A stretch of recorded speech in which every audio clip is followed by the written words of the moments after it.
Eu era criança, falava, pensava e raciocinava como criança. Mas quando me tornei homem, deixei para trás as coisas de criança. Agora vemos de modo imperfeito, como um reflexo no espelho. Mas então veremos tudo face a face. Tudo que eu sei agora é parcial e incompleto, mas conhecerei tudo plenamente, assim como Deus já me conhece plenamente. 3 coisas, na verdade, permanecerão: a fé, a esperança e o amor. E a maior delas é o amor. É muito interessante, gente, porque o capítulo 13 de 1 Coríntios, você que gosta da Bíblia, quando fala do capítulo 13, você já pensa em amor. Você já sabe que esse é o capítulo do amor. Apesar de eu não ter lido especificamente o verso 1, né, que diz: ainda que eu falasse a língua dos homens, dos anjos, se não tivesse amor, nada seria. O capítulo 12 é o capítulo dos dons, o 14 é dos dons também. E aí o apóstolo Paulo, para nos ensinar, coloca entre os dons o amor. E ainda para nos dar assim, mais certeza do ensino, ele fala... No finalzinho do capítulo 12 ele diz: e agora eu vou mostrar para vocês um estilo de vida, um modo mais excelente de viver. E aí ele começa o capítulo 13. E enquanto vai falando sobre o amor, quando termina especificamente de falar sobre aquilo que o amor é, ele fala essa frase: quando eu era criança. Então é muito interessante que no capítulo do amor, para nos ensinar sobre amor, o apóstolo Paulo começa a falar sobre maturidade. E obviamente termina o capítulo falando sobre as 3 verdades eternas, né? A fé, a esperança e o amor. A fé, ela dura enquanto nós não vemos Jesus face a face, né? Porque ele é o autor e consumador da fé. Logo, quando nós vimos eles nos ares e fomos nos encontrar com ele nos ares, nós não vamos precisar mais de fé, porque ele vai consumar essa fé. A esperança da mesma forma, porque a nossa esperança é Jesus. Então, quando nós nos encontrarmos com ele, a nossa esperança vai estar completa. Mas, contudo, entretanto, todavia, quando nós nos encontrarmos com Jesus, nós vamos o ver face a face e nós vamos conhecer plenamente o que é o amor. E o amor é uma verdade eterna para sempre. Logo, no céu, nós vamos amar. No céu, nós não vamos precisar de ter fé nem esperança, mas nós vamos ter amor. Logo, Deus é amor e nós estamos aqui na terra para experimentar o amor de Deus. Logo, amar é aquilo que Deus adianta das coisas eternas para a nossa vida. Mas eu já estou adiantando o final da mensagem. Deixa eu ver meus tópicos aqui para mim não dar spoiler do final. Nessa questão de entrar na maturidade, o apóstolo Paulo faz essa divisão, né? Ele faz a divisão entre a criança e entre o adulto. É muito importante, quando a gente lê a palavra de Deus, a gente entender o contexto. Tanto o contexto dos versículos, como o contexto histórico, como o contexto social daquela época. Porque naquele tempo, no tempo hebraico, até para a própria cultura oriental, não existe essa gradação que hoje nós fazemos de adolescente, pré-adolescente, aborrecente e jovem e tal. Existem 2 coisas, existem dois estágios na vida. Ou você é criança, ou você é adulto. E o apóstolo Paulo aqui, ele está falando disso, ele não está falando assim: olha, quem sabe você é adolescente, quem sabe você está ali na meia fase. Não, ele está falando: ou quando eu era criança eu agia de uma maneira, e agora quando eu sou homem eu ajo de outra maneira. Essa biblicamente falando, né, essa divisão ela ocorre por volta dos 13 anos. Então, quando o homem completava 13 anos, ele saía da fase da criança. E agora ele virava um adulto, com todas as responsabilidades que um adulto tem. Por exemplo, se um judeu, né, se Jesus estivesse no nosso contexto social de agora, com 13 anos, Jesus poderia não só casar, como poder votar, apesar que votar já poderia ser, no nosso contexto poderia ser antes, né?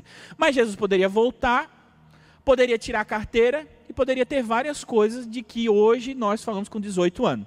Então imagine que naquele contexto, com 13 anos, você era um adulto. No nosso contexto, com 18 anos, tem gente que ainda é uma criança. Infelizmente, né? Até tem criança de mais idade, né? Mas glória a Deus, deixa para lá que aqui também não tem. Por aí. Mas a questão é o que o apóstolo Paulo está nos ensinando, como ele está nos ensinando e o contexto que ele está falando, né? A respeito daquilo. Ele está falando de maturidade, enquanto está falando de amor, ele fala da maturidade. Ou seja, há uma ligação profunda entre maturidade e amor. Quando a gente fala de maturidade, maturidade cristã, geralmente também vem à nossa mente as questões emocionais, né? E quando a gente fala de emoção, tecnicamente falando, assim, do conhecimento humano, a gente vai pensar em inteligência emocional.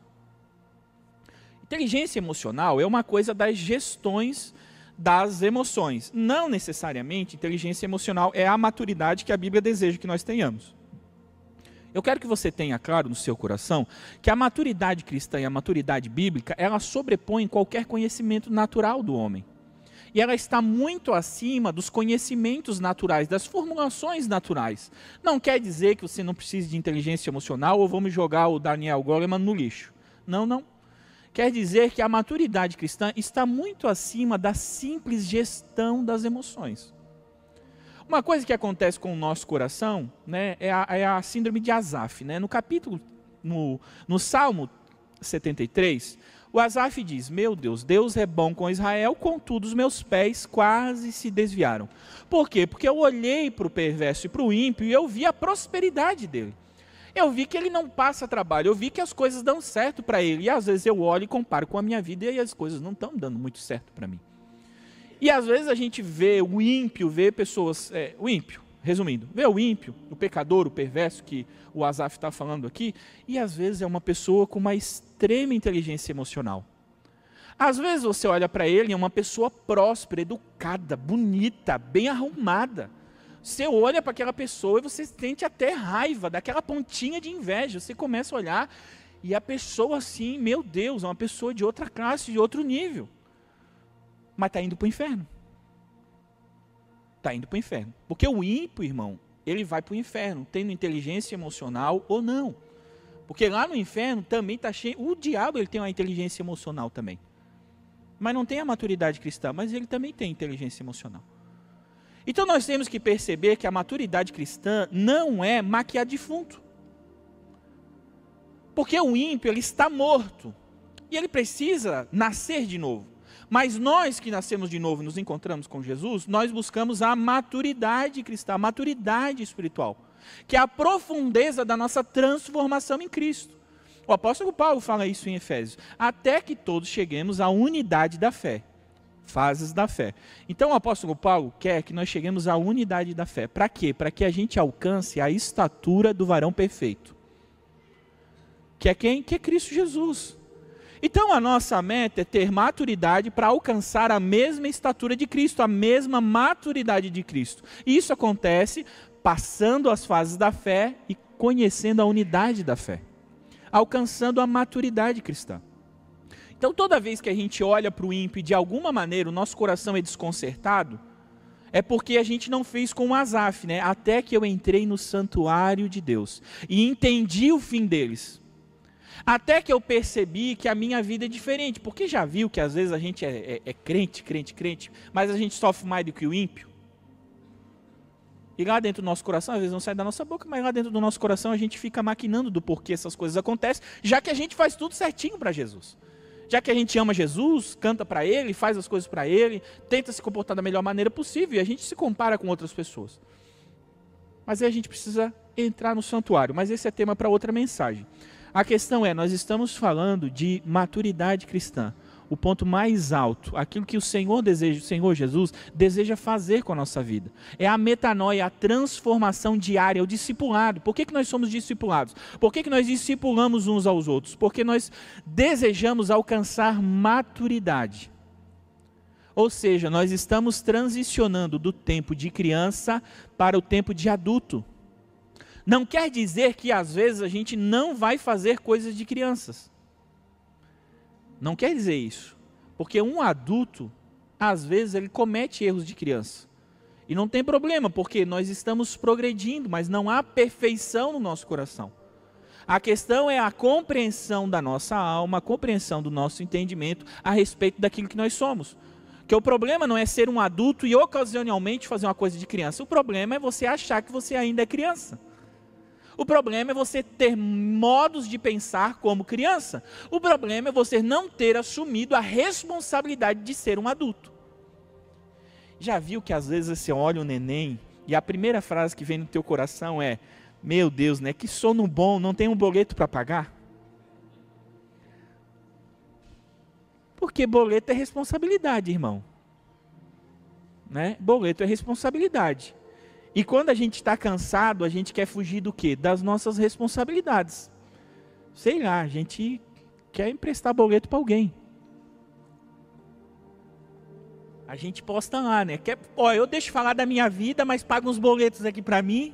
Né, Álvaro? Paga uns boletos aqui para mim e eu deixo falar um pouco da minha vida. Mas glória a Deus por isso. Então, maturidade cristã. A maturidade cristã, segundo o apóstolo Paulo está nos ensinando, possui 3 dimensões. A maturidade cristã possui 3 dimensões. Porque o apóstolo Paulo diz: quando eu era criança, eu falava, pensava e raciocinava como criança. Então presta atenção, nós estamos aqui querendo amadurecer, né? Nós estamos querendo sair e nos livrar da criança que existe aqui. Mas Jesus falou que era para ser como criança, Neto, o que eu faço? Jesus disse para te ter a inocência da criança, não a ingenuidade dela. A inocência, gente, se fala sobre inocência. Inocência. A maturidade possui 3 dimensões. A primeira é o falar, o comportamento, é aquilo que o mundo está vendo de você. É como você se comporta, é aquilo que você fala. É aquilo que sai de você. O pensamento é o quê? É o que está dentro da sua cabeça, obviamente, né? Isso é o pensamento, é o conteúdo que ocupa a sua mente. E o raciocínio é a sua forma de pensar. A sua forma de pensar. Biblicamente falando, só existe 2 formas de pensar, né? Ou você pensa como filho, ou você pensa como escravo. Existem 2 formas de pensar, né? Isso está bem claro na parábola do filho pródigo, né? Há 2 tipos de pensamento ali, forma de pensar de filho e forma de pensar de escravo. Jesus tinha a forma de pensar de um filho, que é o nosso alvo. E quando eu tenho a forma de pensar de um filho, quando a forma que eu penso é transformada, eu vou amadurecendo. Eu vou amadurecendo. Então o apóstolo Paulo está falando que existem essas 3 dimensões e a gente passa, na maturidade, a gente passa por essas 3 dimensões. A gente precisa analisar as 3 dimensões. Obviamente, como a fala, né, é a representação externa daquilo que você está fazendo, do seu comportamento, nós somos julgados por aquilo que está sendo externalizado. As pessoas estão nos olhando, estão vendo o nosso comportamento e aquilo que é falado. O próprio Jesus disse, né, que a boca fala daquilo que está cheio o coração. Então, o nosso comportamento denuncia o que ocupa o nosso pensamento. E no nosso pensamento são formuladas informações que diz respeito à nossa forma de pensar. Então, se eu penso como um escravo, o pecado que habita em mim vai me influenciar e a minha forma de pensar vai ser escrava. E o que vai ocupar o meu pensamento? Coisas de escravo. E como eu vou me comportar? Como um escravo. Vou usar um exemplo para ti, uma analogia. Hoje de manhã, às vezes, a nossa forma de pensar, às vezes não, tá? Nós nascemos em pecado, né? Davi disse isso e o apóstolo Paulo diz isso em todas as suas cartas. Nós nascemos em pecado. O pecado, ele habita em nós, ele nos influencia, e ele influencia a nossa forma de pensar. E o pecado, ele traz escassez para o coração, ele traz um sentimento de falta dentro do nosso coração. E nós nascemos assim. Hoje de manhã, a minha esposa, ela fez, eu acho que 5 pão de queijo. E é um pecado, quando você tem 2 filhos, é um pecado você fazer um número ímpar de coisas, porque vai dar um problema. Aí ela pegou esses 5 pão de queijo e jogou na mesa quente. E eu só vi mãozinha catar o pão de queijo e botar como se estivesse morrendo de fome, como se não tivesse comido a semana inteira e como se fosse acabar o pão de queijo, que não tivesse mais pão de queijo para botar na airfryer. Então, por mais que haja uma provisão, por mais que essas minhas filhas nunca passaram fome, nunca tiveram problema nenhum, nunca passaram frio, nada, nós vamos tomar um café e nós vamos botar um pão de queijo na mesa e elas vão pegar o pão de queijo da maneira mais rápida possível. Para quê? Para garantir o seu. Ou seja, farinha pouca me oprirão primeiro. Quando eu tenho a forma de pensar escrava, existe uma escassez, um sentimento de falta na minha forma de pensar. Isso vai ocupar os meus pensamentos. Aí sabe qual é o pensamento que passa na tua mente? Meu Deus, o Brasil vai acabar. Não, agora o Lula pegou, o Lula vai destruir o Brasil. Não, nós vamos morrer tudo, não vai ter trabalho mais para ninguém, as coisas vão cair e vai dar tudo errado. E aí tudo que você começa a fazer na tua vida é com esse pensamento, com essa maneira de pensar, porque é uma escravidão na tua forma de pensar. O que vai ocupando a tua mente? Vai isso. Aí o que você vai procurar de conteúdo? Vai procurar gente que está dizendo que o mundo está acabando. E aí as pessoas começam a dizer, não, o mundo está acabando, porque olha só, a política, porque isso, aquilo, outro. E aí, gente, quando tu vê, tu está depressivo no fundo de uma cama, tu pensa, não compensa trabalhar mais, porque o mundo vai acabar amanhã. É muito doido isso, porque isso aconteceu com a igreja do Senhor. Se você é crente há mais tempo, se você foi crente em 1980, 90, vai lá, até 95, gente, o pessoal tocava até trombeta na igreja para anunciar o arrebatamento.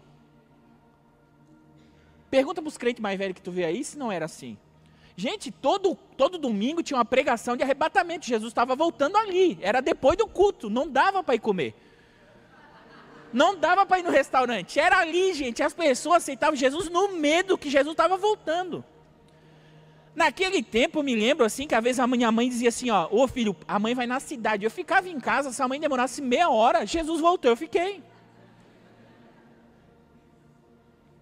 Isso é a escassez religiosa, isso criou um tanto de crente que não tinha desejo de ver Jesus, tinha medo de ir para o inferno. Ou seja, uma forma escrava de pensar. Uma forma escrava de pensar. E nós temos que cuidar muito disso, com essa escassez, senão você tem mais medo do inferno do que de vontade de ir para o céu. E aí você anda com esse medo, e quando você tem um comportamento errado, quando você peca, quando você erra em alguma coisa, meu Deus. Você pensa, se você brigou com a tua mulher, sabe quando você que bica, o pessoal por aí, né? Aqui os casais aqui não faz, porque eles fazem escola de casais, tem culto de casais, tem conectados, não faz. Mas por aí, às vezes, os casais brigam e eles dormem bicudo. Né? Até na mesma cama, mas é cada um virado para um lado. E aí, gente, o cara pensa assim, meu Deus, se eu dormir brigado com a minha mulher e Jesus voltar de madrugada. Aí não reata com a mulher porque precisa reatar. Reata com medo de Jesus voltar de madrugada e ficar. Glória a Deus, aleluia. Estou mostrando para vocês a forma escrava de pensar gospel, né? Essa é a forma espiritualizada de pensar como escravo. Mas vou voltar aqui. A forma profissional o Brasil vai acabar, tudo vai acabar. Aí ano que vem a direita ganha, aí você pensa, agora vai bombar. Daí não bomba. Estamos com um problema na nossa maneira de pensar a vida. Nós não dependemos de política, irmão. Nós não dependemos de nada. O nosso pai é dono de tudo. Tu nunca viu um caminhão? Eu não sou dono do mundo, mas sou filho do dono. É verdade, irmão. Deus é dono de tudo. O Senhor é teu pastor e nada vai te faltar.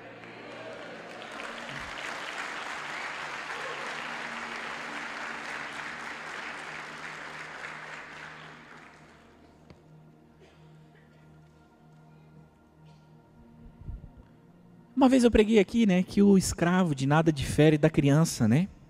Então a nossa forma escrava de pensar é a mesma forma da criança. Mas vamos lá para o primeiro ponto.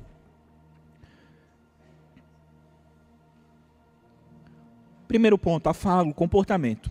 Como que uma criança se comporta? Óbvio que nós podíamos falar de vários detalhes do comportamento de uma criança. Mas se você perceber, existe uma coisa na criança intrínseca, que é a exposição da sua vontade.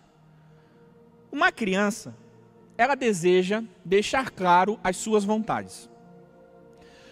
Contraria uma criança para te ver o que vai acontecer. Quando o teu filho estiver jogando joguinho, pega o celular da mão dele e contraria para te ver.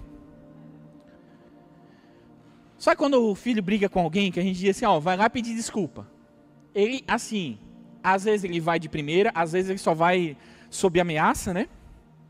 Tu se torna um mini ditador, né? Tu diz assim, se tu não for, o pai vai pegar o chinelo.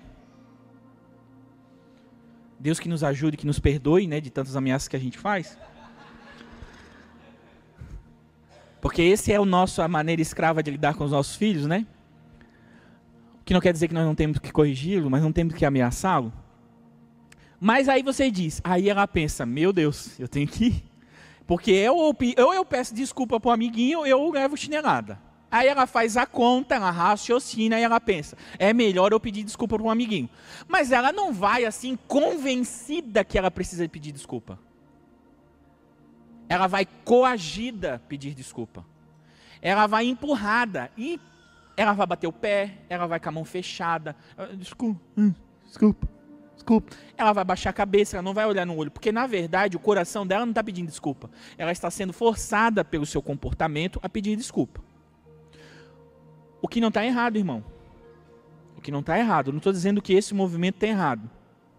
Porque uma criança precisa ser corrigida no seu comportamento e ensinada no seu raciocínio. Uma criança precisa ser corrigida no seu comportamento, mas precisa ser ensinada no seu raciocínio. Então depois nós vamos ter que explicar para ela que ela precisa perdoar. Mas primeiro a gente precisa sim corrigir o seu comportamento, não tem problema. Por quê? Porque é uma criança, é verdadeiramente uma criança. E criança nós tratamos como criança. O problema é quando nós somos crianças, aí que tem um problema. Então uma criança, ela quer deixar claro as suas vontades. Um adulto quer deixar claro, através do seu comportamento e de sua fala, a vontade de Deus. Gente, isso é tão importante que Tiago, o irmão do nosso Senhor Jesus, ele dá uma correção a respeito da nossa arrogância, prepotência, e ele diz assim, ó, quando você disser que vai em outro lugar, você diz assim, ó, se Deus quiser, eu vou a outra cidade. Tamanho o temor e o cuidado que ele está tendo a respeito de se for a vontade de Deus. Se o nosso Deus, o Senhor Jesus, desejar, eu vou.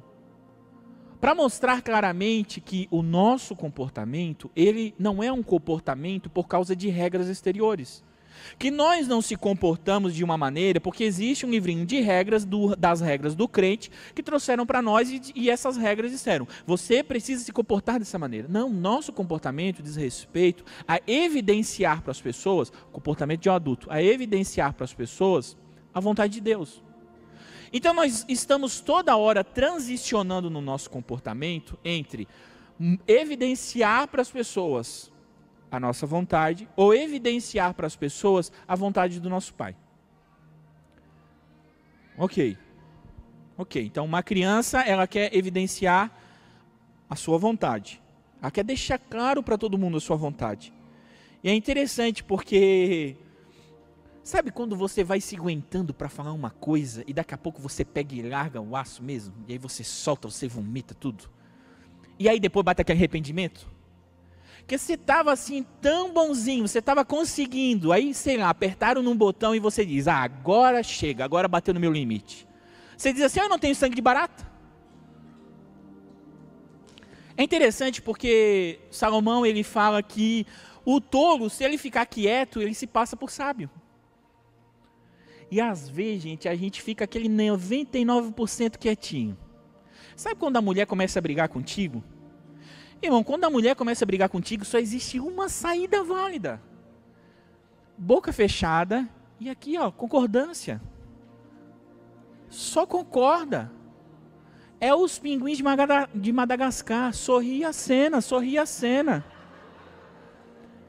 Fica na tranquilidade, irmão. Às vezes nem ela sabe porque está falando tanta coisa para ti, não é pro coração, sorri a cena. Não esquece de mexer a cabeça. Porque se tu ficar quieto e não fazer a concordância, ela vai falar, tu sempre fica quieto, né? Nessa hora tu não fala nada. Demonstra maturidade para tua mulher, irmão. Fica quieto. Faz o que Salomão está te dizendo. Ei, o tolo, se ele ficar quieto, mas já viu que às vezes tu te perde? Tu vai aguentando. Daqui a pouco, sei lá, bateu na macheza, bateu no... Aí acabou tudo. Aí, meu Deus, aí tem que reformar a escola de casal. Aí tem que fazer outra escola de casal para corrigir.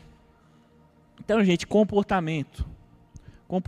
Uma criança deseja mostrar para todo mundo qual é a sua vontade. E uma criança, você pensa assim, uma criança pode a gente pode deixar uma criança sujeita às suas próprias vontades? Irmão, se as minhas filhas, fosse pela vontade delas, elas iam comer chocolate no café da manhã, no almoço e na janta. E eu falo assim, ó, filha, vamos devagar no chocolate. Só que o papai come chocolate, daí é difícil. Essa é uma correção difícil para mim. Mas daqui a pouco dá um ruim na barriga delas dizem assim, eu vou ficar 1 semana sem comer, pai. Mas no outro dia, elas querem chocolate de novo, porque já passou a dor. Então nós não podemos ficar à mercê da nossa própria vontade, irmão. A maior guerra do nosso coração é crucificar, sabe, o nosso ego com Cristo. Crucificado estou com Cristo, não vivo mais eu, mas Cristo vive em mim. Essa é a nossa maior dificuldade. É nós deixar de lado as nossas vontades. É nós não nos comportarmos mais de acordo com aquilo que a gente acha, com a nossa opinião. Mas é prestarmos atenção em Jesus e se comportarmos de acordo a mostrar a vontade de Deus. Por que você está fazendo isso? Porque essa é a vontade de Deus. Por que se você se comporta dessa maneira? Por que você está quieto? Porque essa é a vontade de Deus nesse momento. Não é a minha vontade era falar. Mas a vontade de Deus é que eu fique quieto. O Senhor Jesus ficou quieto. O Senhor Jesus apanhou e não falou nada. Ele ficou quieto, ele sofreu calado. Por quê? Porque essa era a vontade de Deus. Diz o profeta, agradou ao Senhor moê-lo. O Senhor, Deus, moeu Jesus. E isso foi do agrado dele. E por ser do agrado de Deus, Jesus ficou quieto e sofreu calado. Mas tá bom. Ficou pesado, mas tá bom. Vamos para a próxima. Primeira dimensão é a fala, é o comportamento. A segunda dimensão é o conteúdo, é o que ocupa o teu pensamento. São as informações que ocupam o teu pensamento. Então, o que uma criança deseja? O que uma criança pensa? Uma criança pensa no seu prazer. Tudo que uma criança pensa é no seu prazer. É naquilo que lhe dá prazer. Volto para o celular, né? Você dá o celular para o teu filho e aquele joguinho vai gerando uma dopamina no cérebro, ou seja, inunda o cérebro de prazer, de dopamina. Quando você tira o celular, você tira aquela fonte de prazer. O que o teu filho faz? Ele se transtorna. Ele se transtorna. Por quê? Porque cortou o prazer dele. Você dá como é que você vai ganhar o seu filho, né? Não faz isso, na verdade, né? Não é bom você fazer isso. Sei lá, uma criança. Quer agradar uma criança? Leva um doce. Você deu um doce para uma criança, vai gerar um prazer nela e ela já virou sua amiga. Deu um presente para uma criança, ela vai virar sua amiga. Por quê? Porque uma criança é influenciável, é suscetível. Uma criança é influenciável. E ela é influenciável em que área? Na área do prazer. Então, tudo que gerar benefício para a criança, ela vai desejar. E ela vai ser influenciada. E provavelmente ela vai fazer o que tu pedir para fazer, porque ela está sendo influenciada. Um adulto, por sua vez, não pensa no prazer, mas pensa no propósito daquilo que está acontecendo. Quer dizer, Neto, que... eu sabia, o crente não pode ter prazer com nada mesmo, né? Tem que ir para o deserto sofrer. Não precisa, porque os prazeres que são verdadeiros e que Deus deu os prazeres. Deus deu as coisas para nos satisfazerem. Mas a satisfação e o prazer que Deus nos dá sempre está atrelado a um propósito. Então, um adulto não pensa no prazer, pensa no propósito daquilo que está sendo feito. Vamos para os meus pecados de novo. Quando você come por prazer ou por propósito? Faz o cálculo aí, raciocina. Quando você vai naquela churrascaria? Prazer ou propósito? Porque a gente se entope de carne, não porque aquela carne vai fazer um bem para nós, mas porque a gente quer gerar prazer. E não sei por que nós somos viciados em carne, né? Alguns, né? Alguns, a maioria, né? Por isso que tem custalaço, né? Por causa disso. Então, quando a gente come, e comer é de Deus, irmão. Comer é de Deus. Deixa eu falar uma coisa para você. Comer é de Deus. Sabe por quê? Porque Deus é que botou a fome em ti. Já pensou nisso? Deus é que botou a fome em ti. Porque senão, gente, Deus tinha te feito com energia solar. Deus tinha te feito um monge tibetano. Você vai para o deserto, come uma folhinha, pronto, não precisa mais. Quem botou a fome em ti foi Deus. Então comer por propósito não tem nada de errado. Comer por propósito e se alegrar não tem nada errado. Você comer porque você está com fome e sentir prazer naquela comida, glória a Deus, irmão. Você tem que sentir o prazer da comida mesmo, das delícias. A promessa para o povo de Israel era, eu vou levar vocês para quê? Para uma terra que manda leite e mel. Leite e mel é o quê, irmão? É comida. E naquele tempo era o exemplo das boas comidas. Por quê? Porque mel era o chocolate da época. Né? Não tinha chocolate. Então era o mel, era a doçura. Obviamente, Salomão disse para não comer muito mel. Mas era a doçura. Então o Senhor estava dizendo que iria dar prazer a eles com propósito. Então, toda vez que a gente come, a gente precisa ter um propósito, mas nem sempre a gente tem um propósito. Às vezes nós somos igual criança. Por quê? Criança não pensa assim, eu vou me alimentar agora, comer essa salada, porque isso daqui é proposital para me ter uma boa saúde. Já viu uma criança pensando assim? Não. A criança vai procurar uma comida que satisfaz e que lhe dá prazer, não que tenha algum propósito. Apesar que, biblicamente falando, irmãos, a comida, nem em primeira instância, é só para fazer deixar tu vivo. Em primeira instância, a comida tem um propósito de comunhão. Você perceber biblicamente, nos tempos bíblicos, você vai ver Abraão, você vai ver Jesus, uma teofania, Jesus visitando Abraão, e Abraão dizendo, opa, fica aqui, vamos comer, vamos matar um novilho aqui, vamos fazer uma comida. Não era porque Jesus estava com fome, é porque aquilo ia gerar uma comunhão, era uma alegria, era uma comunhão. Quando você olha para a vida de Jesus, você vai perceber, quando Jesus desce com os discípulos de Emaús, de Jerusalém para Emaús, você percebe que ele diz, foi no partir do pão, quando Jesus partiu o pão, não foi quando eles comeram. Quando Jesus partiu o pão, houve um sentimento, uma geração de comunhão no coração deles. E aí os olhos foram abertos e eles reconheceram Jesus, e Jesus não ficou ali para comer. Jesus não ficou ali para comer, ele nem comeu aquele pão, mas ele repartiu. Então, biblicamente falando, a comunhão vem primeiro no propósito do alimento do que a própria satisfação do corpo.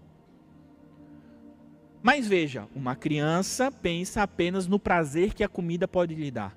Um adulto, ele pensa no propósito que aquela comida tem.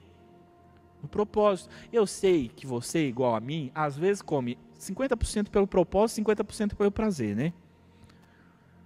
50-50 ali. Dependendo da comida, né? Depende, amanhã, sábado, segunda-feira, às vezes a gente faz um almocinho mais relax, né? Um arrozinho, um ovo que é mais rápido, já passamos um trabalhão no final de semana, né? Aí a gente come só por propósito. Aí é só propósito mesmo. Mas no sábado e domingo tem muito prazer envolvido. Mas isso é coisa de criança. Isso é coisa de criança. E o Senhor deseja nos levar à maturidade. E a maturidade cristã envolve todas as áreas da nossa vida. Para que a gente não se mova mais por aquilo que nos dá prazer, mas por aquilo que possui um propósito. E muitas vezes Deus vai nos levar a lugares que não nos dão prazer nenhum, mas possuem muito propósito.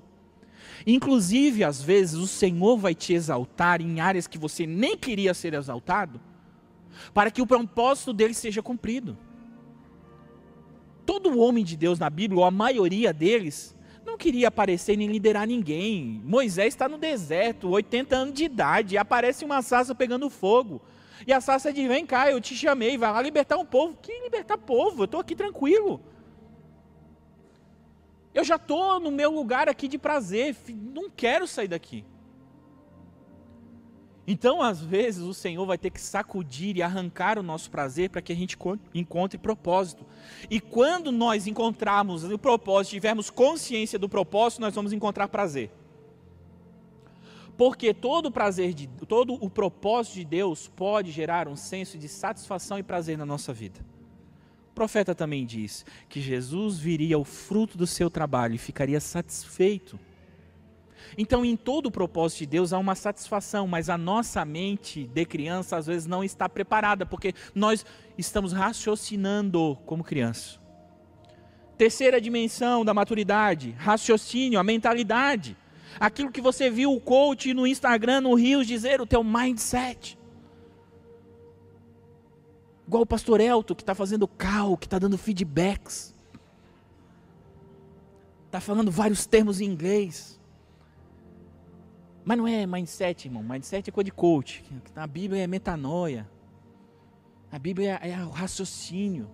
É a tua forma de pensar. É a forma de pensar. E existe a forma de pensar de criança e existe a forma de pensar de adulto. E é aí que o Senhor quer nos transformar. Por quê? Porque uma criança está maquinando em como as pessoas podem servir ela. Uma criança chega num ambiente assim e ele está pensando assim: quem pode me servir? Quem pode me dar um copo d'água? Quem pode me cumprimentar? Quem dá uma balinha? Uma criança entra na igreja e se alguém não rir para ela, ela vai se sentir rejeitada. E ela vai sair da igreja e vai dizer: meu Deus, mas ninguém me deu um sorriso, o que é isso? Que igreja é essa? Uma criança, ela não vem na igreja para sorrir para os outros, ela vem na igreja para receber um sorriso. Meu Deus, eu fui na igreja e ninguém me abraçou, que igreja é essa? Sabe que às vezes Deus vai te deixar sem abraço? E é o Senhor que está te deixando sem abraço, para que tu saia dessa carência. O Senhor vai te deixar sem sorrisos, para que tu saia dessa carência, dessa rejeição e aprenda a ser um adulto, e aprenda a crescer, porque o Senhor quer que você cresça, o Senhor quer que você amadureça. O Senhor não quer que você pense em como as pessoas podem te servir, o Senhor quer que você pense assim como Cristo pensava, que você tenha a mente de Cristo, o raciocínio de Cristo, como eu vou servir as pessoas. O Salvador do mundo ressuscitou, passou 40 dias, os discípulos voltaram a pescar e quando ele foi na praia, tinha peixe e pão. Você está entendendo que Jesus pegou gravetos e fez uma fogueira na praia e assou peixe, e não sei de onde que ele fez esse pão, e esperou os discípulos na praia? Porque ele não estava esperando em como ele seria servido por aqueles discípulos. Ele queria mostrar para eles o serviço que ele tinha para eles, o amor que ele tinha para eles. O Senhor quer transformar a nossa maneira de pensar. O Senhor quer transformar o nosso raciocínio. E é interessante porque quando o apóstolo Paulo fala da criança, ele fala sobre o comportamento está do lado lá no slide. Comportamento, a fala e o raciocínio, ou seja, é de fora para dentro. Uma criança é tratada de fora para dentro. Um adulto é tratado de... Botou o slide aqui? Bota o slide 1. Uma criança é tratada do comportamento para o raciocínio. Um adulto é tratado do raciocínio para o comportamento. Então o Senhor, Ele não vai ficar te corrigindo como uma criança, apesar que o mundo vai te corrigir como uma criança, sem tentar transformar a tua mentalidade, a tua maneira de pensar. Para que transformando a tua maneira de pensar, Ele não precise mais ficar corrigindo os teus comportamentos. Mas às vezes o nosso coração, para se adequar e para não se sentir tão culpado, o nosso coração quer corrigir comportamentos. Peraí, vou me comportar melhor. Meu Deus, eu fiquei com vergonha até, porque crente não se comporta dessa maneira, né? A forma de pensar não foi mudada. Isso é um problemão, gente, porque a gente vira fariseu. A gente vira fariseu quando a gente se comporta de maneira adequada, mas não raciocina de maneira cristã. Porque mesmo não se comportando de maneira adequada, nós vamos sentir mais prazer quando as outras pessoas nos servirem do que quando nós servirem as pessoas. O Senhor Jesus deseja transformar a nossa mente. O Senhor Jesus deseja transformar o nosso raciocínio. O Senhor Jesus deseja fazer a gente crescer, fazer a gente amadurecer. Já pensou no termo amadurecer? O que amadurece são as frutas. Quem que come a fruta? A própria árvore ou as pessoas que vão até ela? Então, às vezes, gente, nós não entendemos nem o propósito da própria maturidade. Porque nós estamos pensando maturidade cristã e crescimento pessoal, assim, amadurecimento pessoal, como se isso fosse um benefício para nós mesmos. Como se através disso nós mesmos fossemos beneficiados, mas a nossa maturidade é para o benefício do outro, é para que as frutas que a gente produz, para que os frutos que a gente produz, alimentem da melhor maneira possível as pessoas que nos cercam. Fique de pé.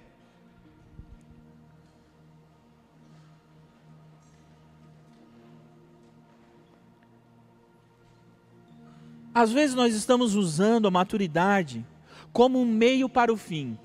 E isso não é maturidade.